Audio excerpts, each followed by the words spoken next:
So I'll let everyone know, I'm just an everyday punter who's given things a go as well. So, but one thing I have learnt, like you've got some great experts in here that have spoken already, every animal is different, every animal wants to get water differently, there's no perfect fit.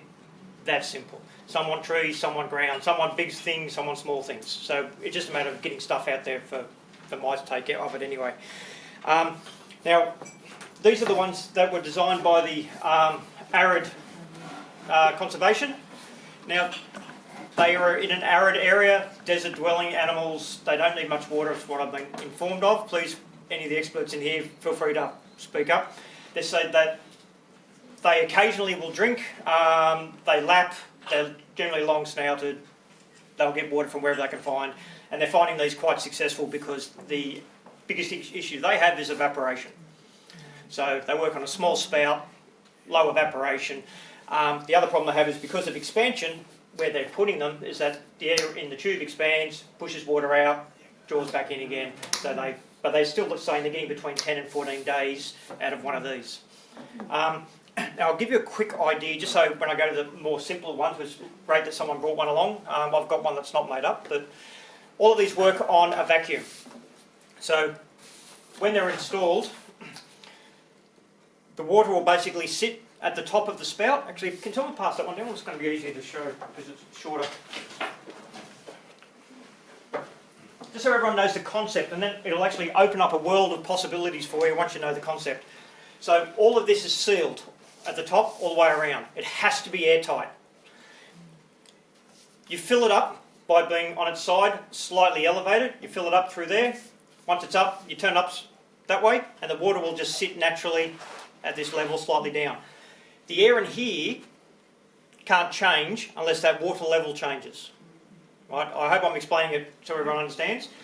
As the animal drinks down, it allows air to go through around the spout, lets water up the top, more water comes down. That's why we can't have a lid that you just pull off and fill up. It just physically won't work. Yep. I just quickly say, we 8 ladies went out with these things the other day and didn't think we didn't have a hose that went around the pipe. So we had to get one of these things. And the other thing is a watering can. Pull the end off your watering can, just poke it in, and it actually works. That's how I fill mine. So this is a really, really cheap, easy one to do. It costs about under $10 for the bits from a local hardware store, which just pulling out the bits just to make it as idiot-proof as possible. And that's not, I haven't got anyone. I've been really asked some silly questions. This is just 90mm stormwater pipe. This one is 100mm. It's thicker, it will last a lot longer. These ones are cheap. Those ones will probably cost you about $40. This one will probably cost you about 10. Is this the other picture one? Yeah, so it's literally just a bit of stormwater pipe. Depending on the hardware, you can get it cut down by them. You can buy short lengths. Otherwise, it comes to 6 metres. You just cut it with a handsaw or a hacksaw. The components are pretty simple. They're just 90mm bends. Now, the easiest way is if you ask for 90mm male to female bends. That way you can't stuff it up if you do more than one. Otherwise, if you just say, I need a bend, he'll give you 2 of those, and then you actually have to cut a little bit of pipe to join them together because they don't physically go together. So this one is actually slightly narrower. It fits inside the other pipe, and then that will literally just go on the bottom, and then it'll go on the top. Easy. I can't think of an easier way of doing it. The glue you use to put it together is just plumber's glue. You have to leave it for 24 hours after you've done it. Give it a rinse out and it's all good to go. This one's not. Yeah, so there's 2 parts, a priming fluid and a glue. Instructions are on it, really easy. Priming fluid, you put it on all the bits that are going to get stuck together. The other one, you put it on those bits and put it all together. Just read the instructions, really, really simplistic. And it's important to let it dry properly. Yeah, it has to be 24 hours. Don't put anything in it, don't test it when you've done it. 24 hours, because I don't think it's necessarily acetone based, but that sort of concept, it will evaporate over time, 24 hours. Then you can actually just rinse it out and it's good to go. When you do cut this pipe, it'll have a little bit jagged. Bit of sandpaper or file, just take it off and then just wipe off the dust. Yep, now it is static, so sometimes you could take a little bit to get out, which is why we flush it out. So that's a really, really simplistic one to do. Cool? So then, how do you position that Okay, so what we've found, and I'll work on these ones because there's only 10 of those I brought out with me. Just using your heel up against a tree or something. Now, preferably on the southern side of the tree, so it's not in the sun. Okay, so remember, like, it's really thin plastic. It'll heat up during the day. Nothing will touch it because it's just too hot, and it will also expand and push all your water out. So on the southern side of a tree, I just drag your heel into the dirt up against the tree, so there's a bit of a trench. Push it down into the trench, and then just either tie it, strap it, something. Don't cable tie it, because we don't want that plastic, because people just cut it, discard it, and go again. I've been tying mine with rope, just a piece of rope, go around a few times, and it just holds nicely. Are these the ones where they're saying you needed a bit of mesh or something? Yes, or? which that's. Sorry. That's go. I'll get to that in a second. So that's those ones, really simplistic, and that's how we mount them. Just back to this one, because it's slightly different, because 10 lucky people will end up with these. It does have a screw top base.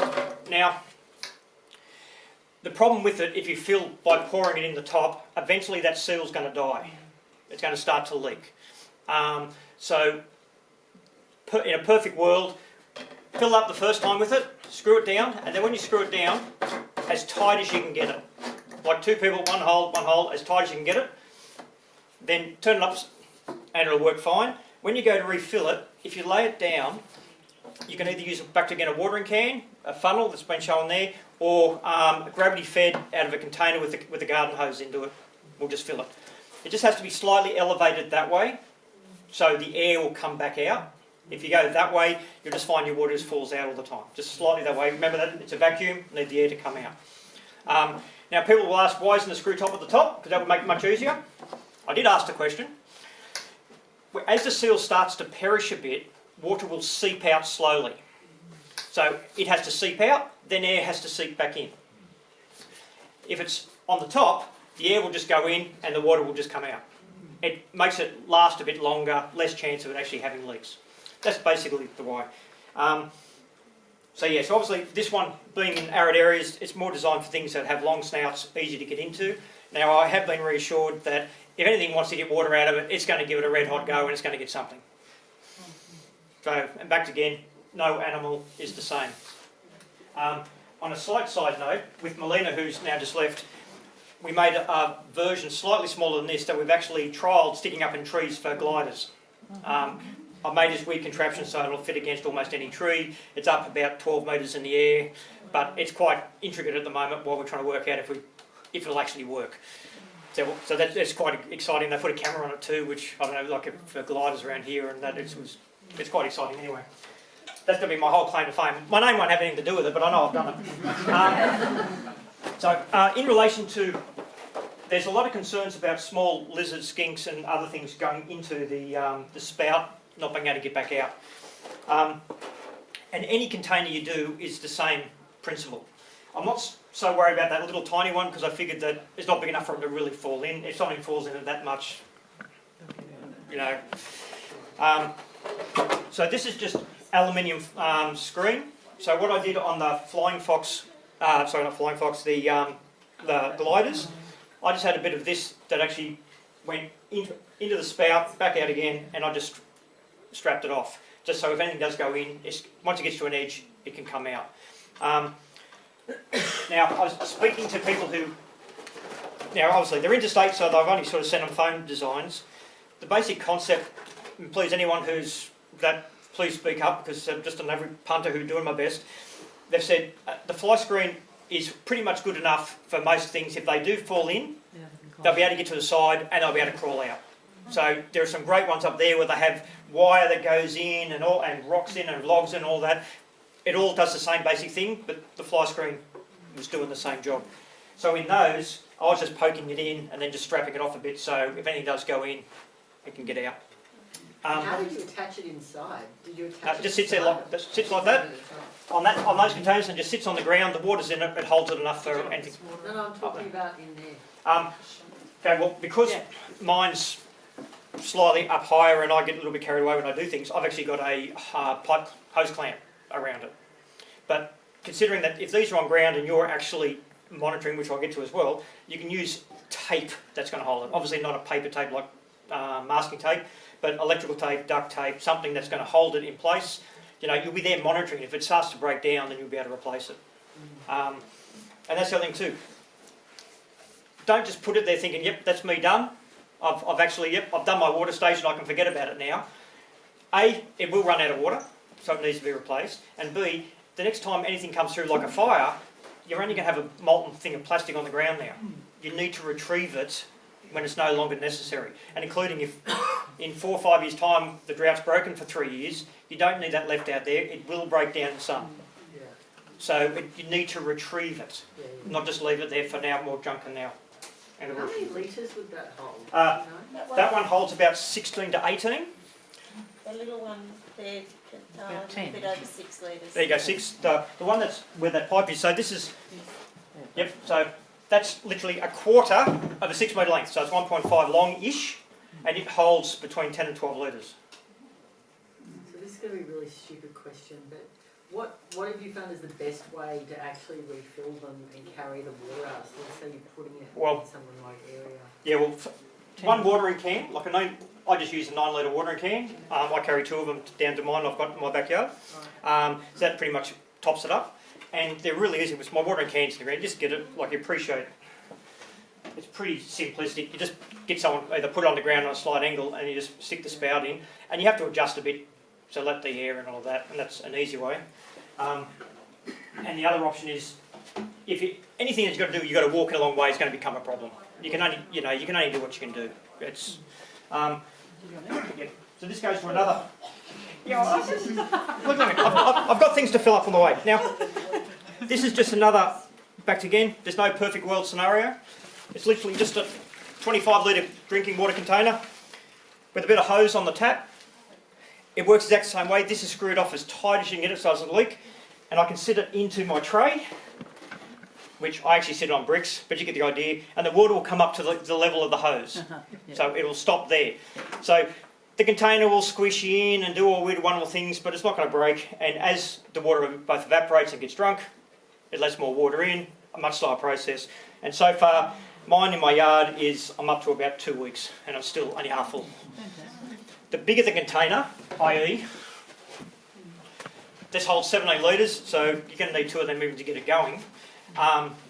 Surface area, it's going to evaporate faster if it's anywhere in the sun, and it poses the other problems with other animals coming and going and things like that. But they're all just options. It's better to get a black container so it won't turn green, you won't get algae growing in it. True. I personally would probably put something over it rather than using black, because black just gets hot, pushes more water out. But yeah, as long as all of these things. I suppose you could paint it. Yeah. Do something, but stop the sun from shining through. Yeah, absolutely. And with all this stuff, remember that cheap, nasty plastics, they will break down. So be very mindful. There's not going to be a set and forget. Now the other thing too is if you have a deep container, you can actually just put some, got mentioned before, a bit of hessian dipped in it and out, and the water will actually track over it. So you can actually it will go into a lower dish. Yeah. So it will track in, so it'll constantly fill something lower. And bees love that. Yeah. And bees love as well. Yeah. So yeah.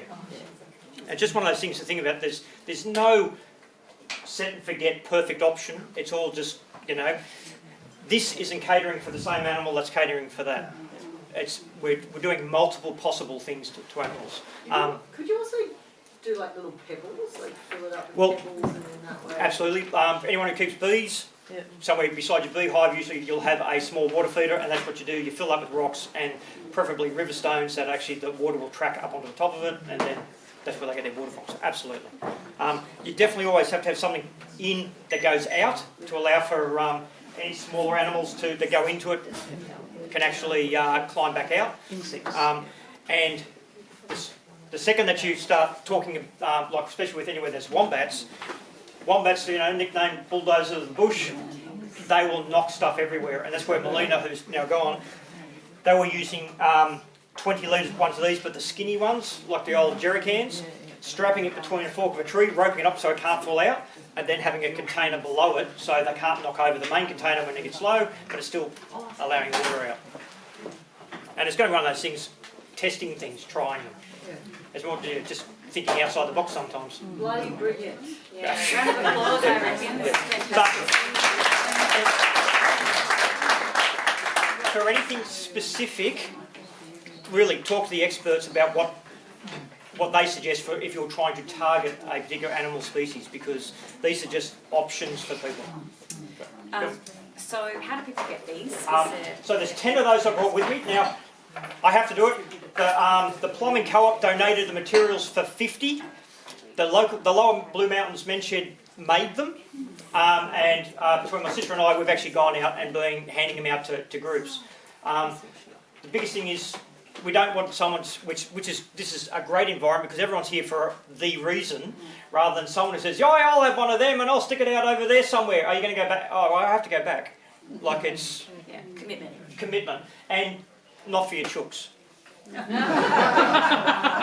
Yes, we had someone, when push came to shove, we found out that she wanted it for a chook pen. So they walk among us. So there's 10 of those. Yeah. That's all we had left after we gave the other ones out. Fantastic. But yes, all that gives you an idea. So the biggest thing is whatever you're using, it's a vacuum.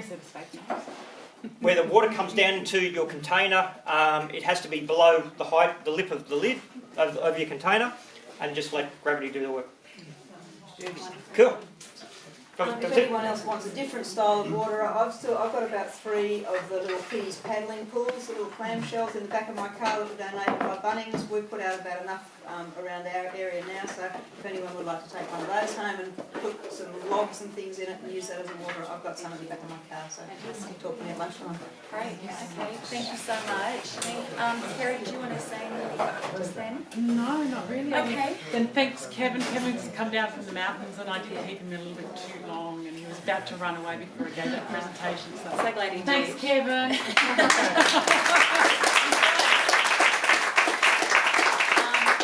So